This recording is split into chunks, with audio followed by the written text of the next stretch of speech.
ജീവൻ രേഖയുടെ ഈ ആഴ്ചത്തെ എപ്പിസോഡിലേക്ക് സ്വാഗതം. അനസ്തീഷ്യ അല്ലെങ്കിൽ സർജറിക്ക് മുമ്പ് മയക്കം കൊടുക്കുക എന്നുള്ളത് വളരെ പ്രധാനപ്പെട്ട ഒരു കാര്യമാണ്. പക്ഷേ പലപ്പോഴും സർജൻസിനെ അല്ലാതെ അനസ്തറ്റിസ്റ്റിൻ്റെ റോൾ പലരും മനസ്സിലാക്കാറില്ല. പക്ഷെ അറിഞ്ഞിരിക്കേണ്ട ഒരു കാര്യം സർജനേക്കാളും ആ സർജറി പേഷ്യൻറ്റിന് വേദനയില്ലാതെ ചെയ്യാൻ ഹെൽപ്പ് ചെയ്യുന്ന അനസ്തറ്റിസ്റ്റിൻ്റെ റോളിനെ കുറിച്ചാണ്. അപ്പോൾ ഇന്ന് നമുക്ക് അനസ്തീഷ്യനെ കുറിച്ച് ഡോക്ടർ ഷാജിയോട് ചോദിക്കാം. ഡോക്ടർ ഷാജി സൺറൈസ് ഹോസ്പിറ്റലിലെ ന്യൂറോ അനസ്തറ്റിസ്റ്റാണ്. Doctor welcome to the programme. ഈ പലപ്പോഴും പേഷ്യൻസിന് നേരിട്ടൊരു ഡീലിംഗ് വരുന്നത് സർജനുമായിട്ടാണ്. അനസ്തറ്റിസ്റ്റിനെ ആകെ ഒരു പ്രീ അനസ്തറ്റിക് ചെക്കപ്പിനാണ് കാണുന്നത്. പക്ഷേ സർജറിയുടെ ഏറ്റവും പ്രധാനപ്പെട്ട ഭാഗം എന്ന് പറഞ്ഞാൽ പേഷ്യൻ്റ് കംഫർട്ട്, അതായത് വേദനയില്ലാതെ ഉള്ളത്. അതുപോലെ തന്നെ സർജൻസിനാണെങ്കിലും വേദനയില്ലാതെ പേഷ്യൻ്റ് എടുക്കുമ്പോഴാണ് കംഫർട്ടബിളായിട്ട് സർജറി ചെയ്യാനും പറ്റുന്നത്. അപ്പം എനിക്ക് തോന്നുന്നു 1840-കളിലാണ് ആദ്യമായിട്ട് സക്സസ്ഫുള്ളായിട്ട് അനസ്തീഷ്യ തുടങ്ങിയത്. അതിനു മുമ്പ് ഞാൻ പറഞ്ഞു കേട്ടിട്ടുണ്ട് ഈ സർജറിയിൽ പേഷ്യൻസ് മരിക്കുന്നത് കൂടുതലും പെയിൻ കൊണ്ടാണ്, സർജറിയുടെ കോംപ്ലിക്കേഷൻസ് കൊണ്ടല്ല. അപ്പോൾ ഏതൊക്കെ തരത്തിലുള്ള അനസ്തീഷ്യയാണ് ഇപ്പം നിലവിലുള്ളത്? ഇപ്പോൾ അടിസ്ഥാനപരമായിട്ട് നമുക്ക് ജനറൽ അനസ്തീഷ്യ, അതായത് ബോധം കെടുത്തി അനസ്തീഷ്യ കൊടുക്കുന്ന ഒരു രീതി. പിന്നെ അതുകൂടാതെ നട്ടെല്ലിന് കൊടുത്തിട്ട് സ്പൈനൽ അനസ്തീഷ്യ, അല്ലെങ്കിൽ അതേപോലെ തന്നെ സൂക്ഷ്മനാഡിക്ക് പുറത്ത് കൊടുക്കുന്ന അനസ്തീഷ്യ, അതായത് എപ്പിഡ്യൂറൽ അനസ്തീഷ്യ, ഇതെല്ലാം. പിന്നെ അതുകൂടാതെ ഇപ്പോൾ റീജിയണൽ അനസ്തീഷ്യ വളരെ ഒരു ഉദാഹരണം പറയുകയാണെങ്കിൽ, നമ്മുടെ കൈകൾക്ക് സർജറി വരികയാണെങ്കിൽ ബ്രാക്കിൽ പ്ലെക്സസ് ബ്ലോക്ക്, നമ്മുടെ കഴുത്തിൽ നിന്ന് കയ്യിലോട്ട് വരുന്ന ഞരമ്പുകൾക്ക് ബ്ലോക്ക് കൊടുത്തിട്ട് നമുക്ക് റീജിയണൽ ബ്ലോക്ക്സ് കൊടുക്കാൻ പറ്റും. അതിന് ഇപ്പോൾ പുതിയതായിട്ട് അതിനകത്ത് അൾട്രാസൗണ്ട് ഗൈഡഡ്, അത് കുറച്ചും കൂടി ഒരു ഇന്നോവേറ്റീവ് മെത്തേഡാണത്. അപ്പോൾ അൾട്രാസൗണ്ട് വച്ച് കൃത്യമായിട്ട് ആ നെർവ്സ് എവിടെയാണെന്ന് കണ്ടുപിടിച്ച ശേഷം നമുക്ക് അതിന് ബ്ലോക്ക് കൊടുക്കാം. അപ്പോൾ ഇങ്ങനെ പല രീതിയിൽ നമുക്ക് അനസ്തീഷ്യ ഇന്ന് കൊടുക്കാൻ സാധിക്കും. എനിക്ക് നമുക്ക് ഓരോന്നായിട്ട് അങ്ങ് ഡിസ്കസ് ചെയ്ത് പോകാൻ തോന്നുന്നു. അപ്പോൾ ജനറൽ അനസ്തീഷ്യ ആദ്യമായിട്ട് തന്നെ പലപ്പോഴും പേഷ്യൻസിനുള്ള പേടിയാണ്. പണ്ട് കാലങ്ങളിലൊക്കെ ഇപ്പോൾ ചിലപ്പോൾ 1000-ൽ ഒരാൾക്കായിരിക്കും അങ്ങനെ വല്ലതും സംഭവിച്ചത്. എങ്കിൽ കൂടി പേഷ്യൻസ് ചോദിക്കാറുണ്ട്, ഡോക്ടർ മയക്കിയിട്ട് ഞാനെങ്ങനെ മയക്കം തെളിഞ്ഞില്ലെങ്കിൽ എന്ത് സംഭവിക്കുന്നു? എന്തുകൊണ്ടാണ് ഇങ്ങനെ ഒരു സംശയം വരാനുള്ള കാരണം? അനസ്തീഷ്യ പണ്ടിനേക്കാളും ഇന്നത്തെ കാലത്ത് അനസ്തീഷ്യ കൊണ്ടുണ്ടാകുന്ന ഒരു മരണം എന്ന് പറയുന്നത് 2 ലക്ഷത്തിൽ ഒരാൾക്ക് മാത്രമേ ഉള്ളൂ. ഒരു പൂർണ്ണ ആരോഗ്യവാൻ ഒരാൾ അനസ്തീഷ്യ കൊണ്ടുള്ള മരണം വരാനുള്ള സാധ്യത 2 ലക്ഷത്തിൽ 1 നമ്മുടെ കേരളത്തിലെ ആക്സിഡൻറ്റ് റേറ്റ് എടുക്കുകയാണെങ്കിൽ, റോഡ് ട്രാഫിക് ആക്സിഡൻറ്റ് എടുക്കുകയാണെങ്കിൽ അത് ഇതിനേക്കാൾ എത്രയോ കൂടുതലാണ്. അപ്പോൾ അനസ്തീഷ്യ ഇന്ന് വളരെ സേഫായിട്ടുള്ള ഒരു പ്രൊസീജിയറായി മാറിക്കഴിഞ്ഞിരിക്കുകയാണ്. അതെന്തുകൊണ്ടാണെന്ന് വെച്ചാൽ ഇന്ന് നമുക്ക് പുതിയതായിട്ടുള്ള മരുന്നുകൾ, അതുപോലെ തന്നെ ഈ അനസ്തീഷ്യ കൊടുക്കുന്ന ഉപകരണം, അനസ്തീഷ്യ മെഷീൻ, അതിൻ്റെ മോണിറ്റേഴ്സ്, പിന്നെ അത് കൂടാതെ തന്നെ വളരെ അധികം മോണിറ്ററിങ് സാഹചര്യങ്ങൾ ഇന്നുണ്ട്. അപ്പോൾ അതുകൊണ്ട് അനസ്തീഷ്യ ഇന്നൊരു സേഫായിട്ടുള്ള ഒരു പ്രൊസീജിയറായിട്ട് മാറിക്കഴിഞ്ഞിട്ടുണ്ട്. ഇപ്പോൾ ഈ ജനറൽ അനസ്തീഷ്യയെ സംബന്ധിച്ച് പേഷ്യൻസിന് നമ്മളടുത്ത് പറയും ലൈക്ക് ഒരു 6 hours ഫാസ്റ്റിംഗ് എങ്കിലും, അതായത് ഭക്ഷണം കഴിക്കാതെ വരാം. അപ്പോൾ എന്തൊക്കെ പ്രിക്കോഷൻസ് ആയിരിക്കും ഒരു സർജറിക്ക് വരുന്ന ഒരു പേഷ്യൻറ്റ് കരുതി കൊണ്ടുവരേണ്ടത്? പ്രീ അനസ്തറ്റിക് ചെപ്പ്, അതായത് അനസ്തീഷ്യ കൊടുക്കുന്നതിന് മുമ്പ് അനസ്തീഷ്യ ഡോക്ടറായിട്ടുള്ള എക്സാമിനേഷനും അതിൻ്റെ ഹിസ്റ്ററി ടേക്കിംഗ് അത് വളരെ ഇമ്പോർട്ടൻ്റ് ആണ്. അപ്പോൾ ആ സമയത്ത് രോഗി അവർ കഴിക്കുന്ന മരുന്നുകൾ, അവരുടെ അസുഖങ്ങൾ, എല്ലാ അസുഖങ്ങളും, അത് ഹൃദയ സംബന്ധമായാലും ശ്വാസകോശ സംബന്ധമായാലും കിഡ്നി വൃക്കകളുടെ അസുഖമായാലും ലിവറിൻ്റെ അസുഖം, ഇതെല്ലാം ഒരു അനസ്തീഷ്യോളജിസ്റ്റ് അറിഞ്ഞിരിക്കേണ്ടത് അത്യാവശ്യമാണ്. അപ്പോൾ രോഗി ഏതൊരു ഡോക്ടറോട് സംസാരിക്കുന്നത് പോലെ തന്നെ എല്ലാ കാര്യങ്ങളും വളരെ വ്യക്തമായിട്ട് അനസ്തീഷ്യ ഡോക്ടറോട് പറയുകയും ആ കഴിക്കുന്ന മരുന്നിനെക്കുറിച്ച് ഉള്ള കൃത്യമായ വിവരങ്ങളും എല്ലാം അറിഞ്ഞിരിക്കണം. അതുകൂടാതെ അനസ്തീഷ്യക്ക് നമ്മൾ ഒരു സർജറിക്ക് നിശ്ചയിച്ച് കഴിഞ്ഞാൽ അതിനു മുമ്പ് ഒരു 6 മണിക്കൂറെങ്കിലും ഫാസ്റ്റിംഗ് വളരെ നിർബന്ധമാണ്. സോളിഡ് ഫുഡാണെങ്കിൽ, ലിക്വിഡ് ഫുഡാണെങ്കിൽ, ക്ലിയർ ഫ്ലൂയിഡ്സ് ആണെങ്കിൽ 4 hours വരെ ഫാസ്റ്റിംഗ് ആവശ്യമാണ്. കൊച്ചുകുട്ടികളാണെങ്കിൽ 2 മണിക്കൂർ വെള്ളം, ക്ലിയർ ഫ്ലൂയിഡ് ആണെങ്കിൽ 2 മണിക്കൂറും, അല്ലെങ്കിൽ ബ്രസ്റ്റ് ഫീഡ് ആണെങ്കിൽ 4 മണിക്കൂറും നമ്മൾ ഫാസ്റ്റിംഗ് ആയിട്ട് വയ്ക്കേണ്ട അത്യാവശ്യമാണ്. എന്തുകൊണ്ടാണ് ഇത്ര നിർബന്ധമായിട്ടും പേഷ്യൻസ് ഫാസ്റ്റിംഗ് വേണം എന്ന് പറയുന്നത്? നമ്മളിപ്പോൾ ജനറൽ അനസ്തീഷ്യ കൊടുക്കുമ്പോൾ നമ്മൾ അനസ്തീഷ്യ കൊടുക്കുന്ന സമയത്ത് പേഷ്യൻ്റെ ബോധം പോവുകയാണ്. അതുകൂടാണ്ട് നമ്മുടെ പ്രൊട്ടക്റ്റീവ് റിഫ്ലക്സസുകൾ, അതായത് ചുമക്കുക, നമ്മുടെ എയർവേ പ്രൊട്ടക്ഷൻ, ഇതൊന്നും ഉണ്ടാവില്ല. അപ്പോൾ ചിഹ്നം കൊടുക്കുന്ന മരുന്നുകളിൽ നമ്മുടെ സ്റ്റൊമക്കിലെ പ്രഷർ കൂട്ടാം. ആ സ്റ്റൊമക്കിലുള്ള കണ്ടൻസ്, അത് ആമാശയത്തിലുള്ള ഫുഡ് അത് മുകളിലോട്ട് വരികയും അത് ലങ്സിലോട്ട് ചെന്ന് അവിടെ നമുക്ക് ഒരു ന്യൂമോണിയ അല്ലെങ്കിൽ ആ ഓപ്പറേഷൻ സമയത്ത് തന്നെ ഒരു ശ്വാസതടസ്സം ഉണ്ടാകാനുള്ള സാധ്യതയുണ്ട്. അതുകൊണ്ടാണ് ഈ ഫാസ്റ്റിംഗ് ഗൈഡ് ലൈൻസ് വളരെ നിർബന്ധമായിട്ടും വേണമെന്ന് പറയുന്നത്. ജനറൽ അനസ്തീഷ്യയെ സംബന്ധിച്ച് എനിക്ക് തോന്നുന്നു കൂടുതലായിട്ടും ഈ ലാപ്രോസ്കോപ്പിക് സർജറിക്ക് നമ്മൾ ജനറൽ അനസ്തീഷ്യ കൂടുതലായിട്ട് കൊടുക്കുന്നത്. അപ്പം ഈ ബാക്കി സർജറി, ഈ വയറ് തുറന്ന് അല്ലെങ്കിൽ ഓപ്പൺ സർജറിയെ കമ്പയർ ചെയ്യുമ്പം ലാപ്രോസ്കോപ്പിക് സർജറിക്ക് അനസ്തീഷ്യയിൽ എന്തെങ്കിലും വ്യത്യാസമുണ്ടോ? അടിസ്ഥാനപരമായിട്ട് അനസ്തീഷ്യ സെയിം ആണ്, ഒരേപോലെയാണ്. പക്ഷേ ലാപ്രോസ്കോപ്പിക് സർജറിയിൽ നമ്മുടെ അബ്ഡോമിനൽ ക്യാവിറ്റിയിലോട്ട് കാർബൺ ഡൈ ഓക്സൈഡ് ഗ്യാസ് നിറയ്ക്കുകയാണ്. അപ്പോൾ ആ കാർബൺ ഡൈ ഓക്സൈഡ് ഗ്യാസിൻ്റെ പ്രഷർ നമ്മുടെ ലിവറിലോട്ടുള്ള ബ്ലഡ് സർക്കുലേഷൻ, അതായത് രക്തോട്ടത്തിൻ്റെ പ്രഷറിനേക്കാളും കുറഞ്ഞു നിർത്തണം. എന്നാലേ ലിവറിലോട്ടുള്ള രക്തോട്ടത്തിനെ അത് ബാധിക്കാത്ത തരത്തിൽ നമുക്ക് അനസ്തീഷ്യ കൊടുക്കാൻ പറ്റുള്ളൂ. അപ്പോൾ ആ കാർബൺ ഡൈ ഓക്സൈഡ് ശരീരത്തിലോട്ട് കയറിക്കഴിഞ്ഞാൽ അപ്പോൾ അത് കൃത്യമായിട്ട് നമ്മുടെ ശ്വാസകോശത്തിൽ കൂടിയാണ് അത് പുറത്തോട്ട് വരുന്നത്. അപ്പം നമ്മൾ ഒരു അനസ്തീഷ്യ കൊടുക്കുമ്പോൾ നമ്മൾ ഒരു ട്യൂബ് നമ്മുടെ ശ്വാസകോശത്തിലോട്ട് ഇടുന്നുണ്ട്. അപ്പോൾ അത് വളരെ കൃത്യമായിട്ട് കറക്റ്റ് പൊസിഷനിൽ അത് നമ്മൾ ഫിക്സ് ചെയ്യേണ്ട ആവശ്യമുണ്ട്. ലങ്സിലോട്ടുള്ള നമ്മൾ കൊടുക്കുന്ന ഓക്സിജനും അതിന് വെൻറ്റിലേഷൻ എന്ന് പറയും, അത് വളരെ കൃത്യമായിട്ട് കൊടുക്കണം. കൊടുത്തു കഴിഞ്ഞാൽ ഈ കൊടുക്കുന്ന ഈ കാർബൺ ഡൈ ഓക്സൈഡ് നമുക്ക് കൃത്യമായിട്ട് പുറത്തോട്ട് വരികയും പിന്നെ നല്ല മസിൽ റിലാക്സേഷനും കൊടുത്തു കഴിഞ്ഞാൽ ഈ ലാപ്രോസ്കോപ്പിക് സർജറി വളരെ നന്നായിട്ട് ചെയ്യാനുള്ള ഫീൽഡ് കിട്ടും. അതെ അതെ, കാരണം വെച്ചാൽ പലപ്പോഴും നമ്മൾ കാണുന്നുണ്ട് അനസ്തെറ്റിസ്റ്റിൻ്റെ കോപ്പറേഷൻ ഇല്ലെങ്കിൽ തീർച്ചയായിട്ടും ഞങ്ങൾക്കൊന്നും ലാപ്രോസ്കോപ്പിക് സർജറി ചെയ്യാൻ പറ്റാറില്ല. അപ്പം നല്ലൊരു റിലാക്സേഷൻ അനസ്തെറ്റിസ്റ്റ് തന്നാൽ മാത്രമേ നമുക്ക് സർജറി ചെയ്യാൻ പറ്റാറുള്ളൂ. ജനറൽ അനസ്തീഷ്യ പോലെ തന്നെ വളരെ ഇമ്പോർട്ടൻ്റ് ആണല്ലോ സ്പൈനൽ അനസ്തീഷ്യ. അപ്പോൾ ഈ സ്പൈനൽ അനസ്തീഷ്യ എങ്ങനെയാണ് ചെയ്യുന്നത്? അതുപോലെ തന്നെ ആ സ്പൈനൽ അനസ്തീഷ്യ കൊണ്ട് ഏതൊക്കെ ഭാഗത്ത് നമുക്ക് സർജറി ചെയ്യാൻ പറ്റും? സ്പൈനൽ അനസ്തീഷ്യ നമ്മൾ കൊടുക്കുന്നത് സ്പൈനൽ കോഡിൻ്റെ ലോവർ എൻഡ്, അവിടെ സ്പൈനൽ കോഡ് ഒരു താഴത്തെ നിലനിൽക്കുമ്പോൾ സ്പൈനൽ കോഡ് അവസാനിക്കും. അതിനുശേഷം നെർവ്സ് മാത്രമേ ഉണ്ടാവുകയുള്ളൂ. അപ്പോൾ ആ ലെവലിൽ നമ്മൾ വളരെ കനം കുറഞ്ഞ ഇപ്പോൾ ഡിസ്പോസിബിൾ ആയിട്ടുള്ള സ്റ്റെറൈൽ നീഡിൽസ് ഇന്ന് അവൈലബിൾ ആണ്. അത് വച്ചിട്ട് ഈ CSF സ്പേസ്, സബ് സ്പേസിലോട്ട് ഈ നീഡിൽ എത്തിച്ച ശേഷം അനസ്തറ്റിക് ഡ്രഗ് ആ ലെവലിൽ നമ്മൾ കൊടുക്കുകയാണ്. അപ്പോൾ നമുക്ക് ഈ ലോവർ അബ്ഡോമിനൽ സർജറീസ് എല്ലാം, പിന്നെ കാലുകളുടെ സർജറീസ്, പിന്നെ ഈ പ്രോസ്റ്റേറ്റ് തുടങ്ങിയ ഗ്രന്ഥികളുടെ സർജറി. അപ്പോൾ അത് ലോവർ അബ്ഡോമിനൽ സർജറിയും കാലുകളുടെ സർജറിക്കും നമുക്ക് ഇന്ന് സ്പൈനൽ അനസ്തീഷ്യ കൊണ്ട് പറ്റും. അതുപോലെ തന്നെ സ്പൈനൽ അനസ്തീഷ്യ കൂടാതെ എപ്പിഡുറൽ അനസ്തീഷ്യ എന്ന് പറഞ്ഞാൽ ഒരു വിഭാഗം കൂടിയുണ്ട്. അതിനകത്ത് നമ്മൾ ഈ സബ് സ്പേസിലോട്ട് പോവില്ല, സ്പൈനൽ കോഡ് കവറിങ്ങിന് പുറത്ത് മരുന്ന് കൊടുക്കുകയാണ്. അപ്പോൾ നമുക്ക് ഒരു റീജിയണൽ ബ്ലോക്ക്, അതായത് ആ കറക്റ്റ് ഏരിയയിൽ മാത്രം കൊടുക്കാൻ പറ്റും. അതിനാണ് എപ്പിഡുറൽ എന്ന് പറയുന്നത്. എപ്പിഡുറൽ നമുക്ക് തൊറാസിക് ലെവലിലായാലും നെഞ്ചിൻ്റെ ലെവലിലായാലും വയറിൻ്റെ ലെവലിലായാലും നമുക്ക് അഡ്ജസ്റ്റ് ചെയ്ത് ഏത് ലെവൽ വേണം അതനുസരിച്ച് ആ സർജിക്കൽ ഏരിയ അഡ്ജസ്റ്റ് ചെയ്തിട്ട് നമുക്ക് ആ കറക്റ്റ് ലെവലിൽ അനസ്തീഷ്യ കൊടുക്കാൻ പറ്റും. അതാണ് എപ്പിഡുറൽ. പിന്നെ ഈ സ്പൈനൽ അനസ്തീഷ്യ അല്ലെങ്കിൽ എപ്പിഡ്യൂറൽ അനസ്തീഷ്യനെ കുറിച്ച് പറയുമ്പം ആൾക്കാർക്ക് ജനറൽ അനസ്തീഷ്യയ്ക്ക് പേടി അധികം വരാറില്ല.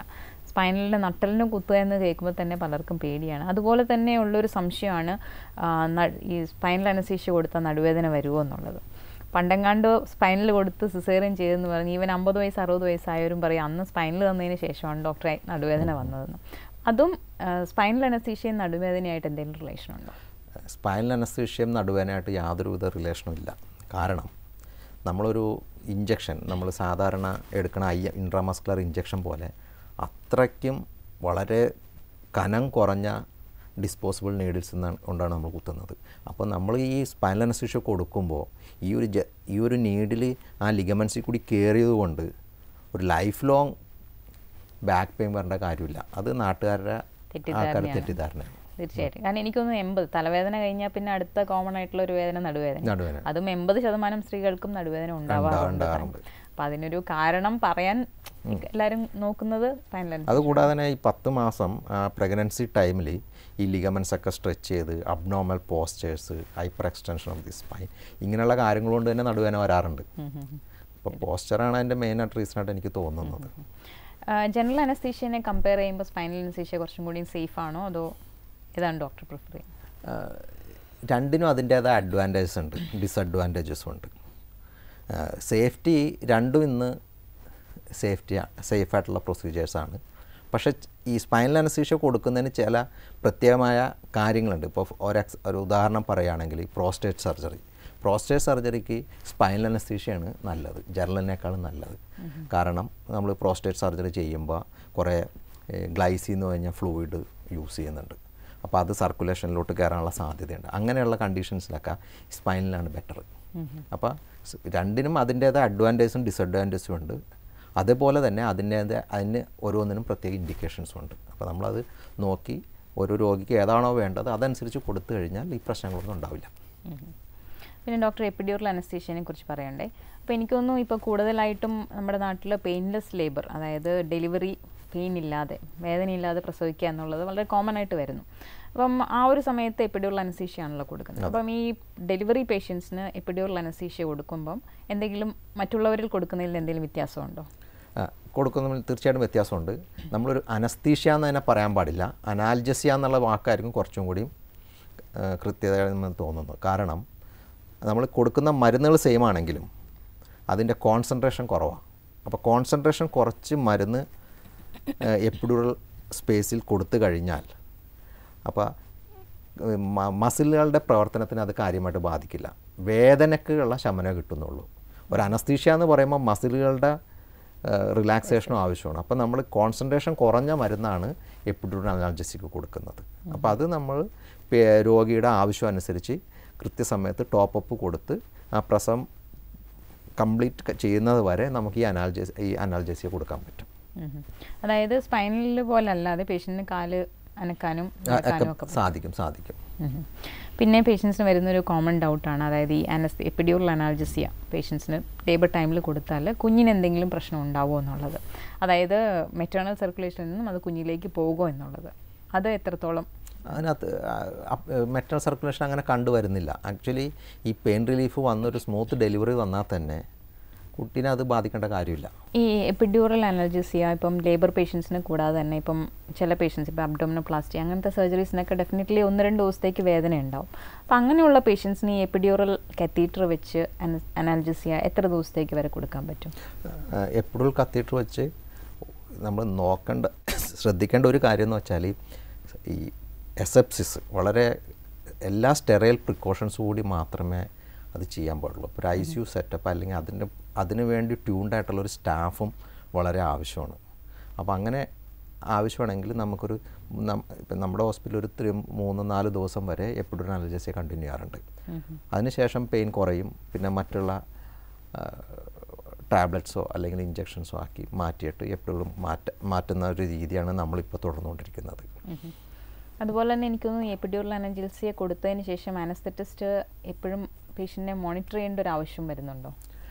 ഈ എപ്പിഡ്യൂറൽ അനൽജസിയ കൊടുത്ത ശേഷം ഒരു നല്ല ട്രെയിൻഡ് നേഴ്സിംഗ് സ്റ്റാഫ് ഉണ്ടെങ്കിൽ അവർക്കത് നോക്കിയിട്ട് ആവശ്യം അനുസരിച്ച് ടോപ്പപ്പ് ചെയ്ത് കൊടുക്കാം. അതല്ലെങ്കിൽ നമുക്ക് സിറിഞ്ച് പമ്പ് ഉണ്ട്, ആ സിറിഞ്ച് പമ്പ് വച്ചിട്ട് ഇൻഫ്യൂഷൻ കണ്ടിന്യൂസ് ആയിട്ട് കൊടുക്കാം. അപ്പോൾ അത് പിന്നെ ഇടയ്ക്ക് തീർച്ചയായിട്ടും നമ്മളതിനൊരു മോണിറ്ററിങ് വേണം. പക്ഷേ ഒരു അനസ്തീഷ്യ കൊടുക്കുന്ന പോലെയുള്ള ഒരു ക്ലോസ് മോണിറ്ററിങ്ങിൻ്റെ ആവശ്യം അവിടെ വരുന്നില്ല. അപ്പം ഇപ്പോൾ ഡോക്ടർ എപ്പിഡ്യൂറൽ അനസ്തീഷ്യയുടെ കാര്യം പറഞ്ഞു. അതുപോലെ തന്നെ ഇപ്പം ഈ കുട്ടികളിൽ അനസ്തീഷ്യ കൊടുക്കുകയാണെങ്കിൽ ഈ അഡൽട്ട്സിന് വലിയവരിൽ കൊടുക്കുന്നതിലും എന്തെങ്കിലും വ്യത്യാസം വരുന്നുണ്ടോ? കുട്ടികൾ ഒരു അഡൾട്ടിന് അനസ്തീഷ്യ കൊടുക്കുന്നത് പോലെ തന്നെ കുട്ടികളും നിയോനേറ്റ്സ് ജനിച്ച ഉടൻ തന്നെ കുട്ടിയാണെങ്കിൽ തന്നെയും അവർ അനസ്തീഷ്യ ടോളറേറ്റ് ചെയ്യാനുള്ള കഴിവ് അവർക്കുണ്ട്. കുട്ടികൾ പ്രത്യേകിച്ച് കുട്ടികൾ നിയോനേറ്റ്സിൽ നമ്മൾ ശ്രദ്ധിക്കേണ്ട ചില കാര്യങ്ങളുണ്ട്. ഒന്ന് ട്യൂബിൻ്റെ സൈസ്, പിന്നെ അത് ടെക്നിക്കലി കുറച്ചും കൂടിയും എക്സ്പെർട്ടായിട്ടുള്ള ഒരു അനസ്തറ്റിസ്റ്റിന് അത് കൊടുക്കാൻ പറ്റുള്ളൂ. രണ്ടാമതായിട്ട് ഇവരുടെ വെൻറ്റിലേഷൻ വളരെ കൃത്യമായിട്ട് കൊടുക്കണം. ടെമ്പറേച്ചർ വളരെ ഇമ്പോർട്ടൻ്റ് ആണ്. കുട്ടികളുടെ ടെമ്പറേച്ചർ ലോസ്, സർഫസിൻ ബോഡി ടെമ്പറേച്ചർ ലോസ് പെട്ടെന്ന് നടക്കും. അപ്പോൾ ടെമ്പറേച്ചർ മെയിൻ്റനൻസ്, പിന്നെ കൊടുക്കുന്ന ഫ്ലൂയിഡിൻ്റെ അളവ്, ഇതെല്ലാം വളരെ കൃത്യമായിട്ട് രോഗിയുടെ വെയ്റ്റിനനുസരിച്ച് കൃത്യമായിട്ട് മോണിറ്റർ ചെയ്ത് കൊടുക്കേണ്ട ഒരു അവസ്ഥ ഉണ്ടെങ്കിൽ കൊടുത്തു കഴിഞ്ഞാൽ ഏത് കുട്ടിയും ഏത് സർജറിയും അത് വിത്ത്സ്റ്റാൻഡ് ചെയ്യും. ഇപ്പോൾ ഇതേപോലെ തന്നെ ഇപ്പോൾ കുട്ടികളിൽ ലാപ്രോസ്കോപ്പിക് സർജറി ചെയ്യാനാണെങ്കിൽ പലപ്പോഴും അനസ്തീഷ്യ പ്രോബ്ലം കൊണ്ട് ലാപ്രോസ്കോപ്പി ചെയ്യാതിരിക്കാനുള്ള ഒരു സാഹചര്യം വല്ലതും വരാറുണ്ടോ? കുട്ടികളിൽ 3 മാസത്തിന് ശേഷമുള്ള കുട്ടികളിൽ നമുക്ക് ലാപ്രോസ്കോപ്പിക് സർജറി ചെയ്യാം. കാരണം 3 മാസത്തിൻ്റെ ആ പീരീഡ് പറയാനുള്ള കാരണം ഈ ജനിച്ച ഉടൻ തന്നെ ഫസ്റ്റ് 3 മന്ത്സ് ഈ ജനിച്ച കുട്ടികളിൽ കുറേ ഫിസിയോളജിക്കൽ ചേഞ്ചസ് വരുന്നുണ്ട്. അപ്പോൾ അതൊന്നും വന്നൊരു പൂർണ്ണമായിട്ട് ആ ചേഞ്ചസ് മാറി വരുമ്പോൾ ഒരു 3 മന്ത്സാണ്. ആ 3 മന്ത്സിന് ശേഷം കുട്ടികളിൽ നമുക്ക് ലാപ്രോസ്കോപ്പിക് സർജറി ചെയ്യാം. അപ്പോൾ നമ്മൾ 6 മാസമുള്ള കുട്ടികളെ വരെ കീ ഹോൾ സർജറി ചെയ്തിട്ടുണ്ട്. പക്ഷേ ഈ നേരത്തെ പറഞ്ഞ പോലെ തന്നെ ട്യൂബിൻ്റെ സൈസ്, ഫ്ലൂയിഡ് അഡ്മിനിസ്ട്രേഷൻ, വെൻറ്റിലേഷൻ, ഈ ടെമ്പറേച്ചർ, ഇങ്ങനെയുള്ള കാര്യങ്ങൾ ശ്രദ്ധിച്ചു കഴിഞ്ഞാൽ എല്ലാ മരുന്നുകളും രോഗിയുടെ വെയ്റ്റിനനുസരിച്ച് കറക്റ്റായിട്ട് ടൈട്രേറ്റ് ചെയ്ത് കൊടുക്കുകയാണെങ്കിൽ കുട്ടികളും ഈ ലാപ്രോസ്കോപ്പിക് സർജറി അഡൾട്ട്സിനെ പോലെ തന്നെ വിത്ത്സ്റ്റാൻഡ് ചെയ്യും, ഒരു സ്മൂത്ത് റിക്കവറിയും ഉണ്ടാവും. പിന്നെ അതുകൂടാതെ ഈ ലാപ്രോസ്കോപ്പിക് സർജറി ചെയ്ത് കഴിഞ്ഞാൽ പെയിൻ വളരെ കുറവാണ്. അപ്പോൾ ഓപ്പറേഷന് ശേഷം പോസ്റ്റ് ഓപ്പറേറ്റീവ് പീരീഡും വളരെ സ്മൂത്തായിട്ട് പോകുന്നതായിട്ടാണ് കാണുന്നത്. പലപ്പോഴും നമ്മൾ കാണാറുണ്ട് കോംപ്ലിക്കേറ്റഡ് കേസസ്, അതായത് ഡയബറ്റീസ്, ഹൈപ്പർ ടെൻഷൻ, ഇങ്ങനത്തെ കുറച്ച് പ്രോബ്ലംസ് ഉള്ളവരിൽ അനസ്തീഷ്യ റിസ്ക് കൂടുമെന്ന് പറയാറുണ്ട്.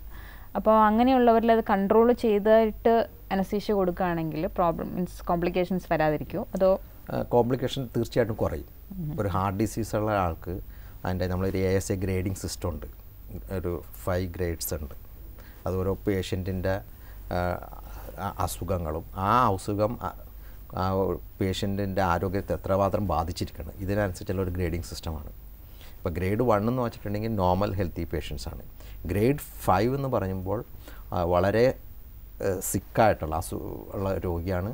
ആ രോഗി 24 മണിക്കൂർക്കുള്ളിൽ സർവൈവ് ഇല്ല സർജറി ഇല്ലാണ്ട്, അങ്ങനത്തെ അത്രയും ക്രിട്ടിക്കൽ സ്റ്റേജാണ്. സ്വാഭാവികമായിട്ടും ആ ഗ്രേഡ് 5ന് അതിൻ്റേതായ റിസ്ക് ഉണ്ട്. പക്ഷേ ആ റിസ്ക് വെച്ചേ നമുക്ക് അനസ്തീഷ്യ കൊടുക്കാൻ പറ്റുള്ളൂ. പക്ഷേ ഹൈപ്പർ ടെൻഷൻ അതൊക്കെ വരുമ്പോൾ നമ്മൾ കൺട്രോൾ ചെയ്ത് ചെയ്യുകയാണെങ്കിൽ തീർച്ചയായിട്ടും ഔട്ട്കമ്മും നല്ലതായിരിക്കും. അപ്പോൾ ഡോക്ടറെ സംബന്ധിച്ചിടത്തോളം ഡോക്ടർ ഒരു ന്യൂറോ അനസ്തറ്റിസ്റ്റ് ആണല്ലോ. അപ്പോൾ ഈ ബ്രെയിൻ സർജറി പേഷ്യൻസിന് സാധാരണ അനസ്തീഷ്യയിൽ നിന്നും എന്തെങ്കിലും വ്യത്യാസം വരാറുണ്ടോ? കുറേ വ്യത്യാസങ്ങളുണ്ട്. എന്ന് വെച്ചാൽ നമ്മൾ ബ്രെയിൻ സർജറി എന്ന് പറയുമ്പോൾ നമ്മൾ ആ ബ്രെയിനകത്തെ പ്രഷർ, ICP, ഇൻട്രാക്രീനിയൽ പ്രഷർ എന്ന് പറയും, അത് വളരെ കൃത്യമായിട്ട് മെയിൻറ്റെയിൻ ചെയ്യേണ്ട ആവശ്യമുണ്ട്. അതിനകത്ത് കാർബൺ ഡൈ ഓക്സൈഡിൻ്റെ അളവ് നമുക്ക് ഇന്ന് മോണിറ്റർ ചെയ്യാൻ പറ്റും. ആ അളവ് കുറച്ച് ബ്രെയിനിലോട്ടുള്ള ഓട്ടം വളരെ കൃത്യമായിട്ട് മെയിൻറ്റെയിൻ ചെയ്ത് ബ്ലഡ് പ്രഷർ അതനുസരിച്ച് മെയിൻറ്റെയിൻ ചെയ്ത് നമ്മൾ നല്ല മസിൽ റിലാക്സേഷൻ കൊടുത്ത് നല്ല അനാൽജസിയ കൊടുത്ത് സർജറി ചെയ്യുകയാണെങ്കിൽ ബ്രെയിൻ സർജറിയും ഇന്ന് മറ്റ് സർജറി പോലെ തന്നെ സേഫായിട്ടുള്ള പ്രൊസീജിയറാണ്. മോർട്ടാലിറ്റിയോ അല്ലെങ്കിൽ മോർബിഡിറ്റി ഇത് ഇന്ന് പഴയ കാലത്തെ അപേക്ഷിച്ച് വളരെയധികം കുറഞ്ഞിരിക്കുകയാണ്. ഒരു ബ്രെയിൻ സർജറിക്ക് വന്ന ഒരു രോഗി ഇന്ന് സാധാരണ പോലെ തന്നെ നോർമലായിട്ട് തന്നെ അയാൾ തിരിച്ചു പോവുകയാണ്. ആ ഒരു സ്റ്റേജിലോട്ട് നമ്മൾ എത്തിയിട്ടുണ്ടെന്ന്.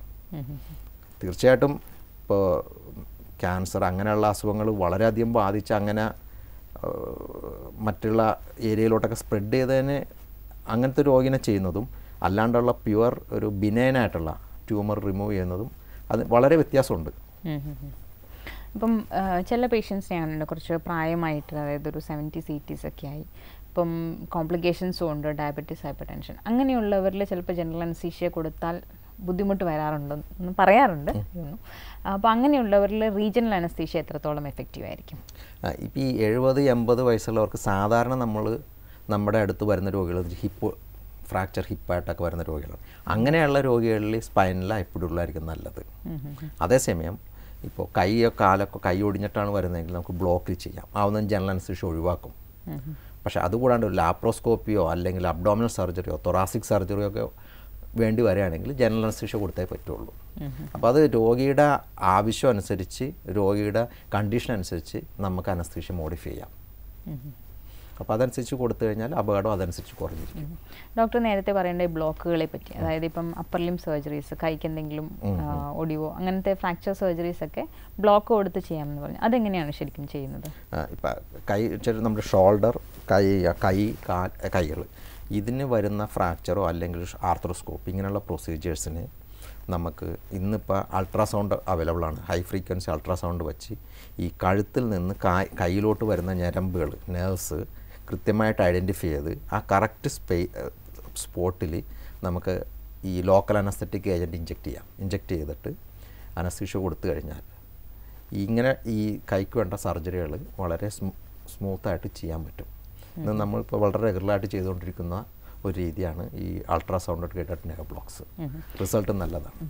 ഈ ഒരു ലോക്കൽ അനസ്തെറ്റിക് ഏജൻറ്റ് ഇഞ്ചെക്ട് ചെയ്ത് കഴിഞ്ഞാൽ എത്ര സമയം വരെ വേദനയില്ലാതെ സർജറി ചെയ്യാൻ പറ്റും? ഒരു 3 മണി. ഇപ്പോൾ നമ്മൾ സാധാരണ കൊടുക്കുന്നത് ബുപ്പിവാക്കേൻ ഹൈഡ്രോക്ലോറൈഡ് എന്ന് പറഞ്ഞൊരു ഇഞ്ചക്ഷനാണ്. ഈ ബുപ്പിവാക്കേൻ ഒരു സിംഗിൾ ഷോട്ട് കൊടുക്കുകയാണെങ്കിൽ ഒരു 3 to 4 hours നമുക്ക് സർജിക്കൽ ഫീൽഡ് കിട്ടും. പെയിൻ റിലീഫ് അതിനേക്കാളും കൂടുതൽ കിട്ടും. മസിൽ റിലാക്സേഷൻ ഒക്കെ കൂടി ആ സർജിക്കൽ ഫീൽഡ് കിട്ടണമെന്നുണ്ടെങ്കിൽ 3 hours ഈസി ആയിട്ട് നമുക്ക് 3 to 4 hours കിട്ടും. ഈ ജനറൽ അനസ്തീഷ്യയും സ്പൈനൽ അനസ്തീഷ്യ അല്ലാതെ തന്നെ ഇപ്പോൾ നമുക്ക് ചെറിയ പ്രൊസീജിയേഴ്സ്, അതായത് DNC അല്ലെങ്കിൽ ചെറിയ എന്തെങ്കിലും വൂണ്ട് ഇംപ്രൂവ്മെൻറ്റ്, അങ്ങനത്തെ കേസുകളിൽ ഫുള്ളി അനസ്തീഷ്യ കൊടുക്കാതെ ചെറിയ മൈൽഡായിട്ട് എന്തെങ്കിലും ചെറിയ ഒരു അനാൽജസി കൊടുത്ത് ചെയ്യാൻ പറ്റാറുണ്ടോ? തീർച്ചയായിട്ടും. ഇപ്പോൾ ഒരു IND നമുക്ക് ആ എവിടെയാണോ ഓപ്പറേറ്റ് ചെയ്യേണ്ടത് ആ ഏരിയയിൽ ഈ ലോക്കൽ അനസ്തെറ്റിക് ഇൻഫിൽട്രേഷൻ കൊടുത്ത് പേഷ്യൻ്റെ ആൻസൈറ്റി കുറക്കാനായിട്ട് ചെറിയൊരു സെഡേഷൻ കൂടെ മോണിറ്റേഡ് അനസ്തീഷ്യ കെയർ എന്ന് പറയും. സെഡേഷനും ചെറിയ തോതിലുള്ള നാർക്കോട്ടിക് ഡ്രഗും കൊടുത്ത് പേഷ്യൻറ്റിന് പെയിൻ റിലീഫും കിട്ടും. കംഫർട്ടബിളായിട്ട് ചെയ്യാവുന്ന ഒരു രീതി ഇന്ന് അവൈലബിൾ ആണ്. ചെറിയ ചെറിയ സർജറികൾ നമുക്ക് അങ്ങനെയും ചെയ്യാൻ പറ്റും. എനിക്കൊന്ന് ഈ ഡേ കെയർ സർജറീസ്, അതായത് പേഷ്യൻറ്റിനെ ചെയ്തിട്ട് അന്ന് തന്നെ വീട്ടിൽ വിടുന്ന കേസുകളിലെല്ലാം ഇങ്ങനത്തെ അനസ്തീഷ്യ കൊടുക്കാൻ പറ്റും. അപ്പം ഇത്രയും നേരം അനസ്തീഷ്യനെ കുറിച്ച് ഡോക്ടർ വളരെ കാര്യങ്ങൾ പറയുന്നുണ്ട്. ഇത് കേൾക്കുന്ന ആർക്കും ഡെഫിനറ്റ്ലി അനസ്തീഷ്യ വളരെ ലൈറ്റായിട്ടുള്ളൊരു കാര്യമാണ്, പേടിക്കേണ്ട കാര്യമല്ല എന്ന് മനസ്സിലായിട്ടുണ്ടാവും. അപ്പോൾ ഇത്രയും സമയം നമ്മളോട് സ്പെൻഡ് ചെയ്തതിന് വളരെ നന്ദിയുണ്ട്. Thank you.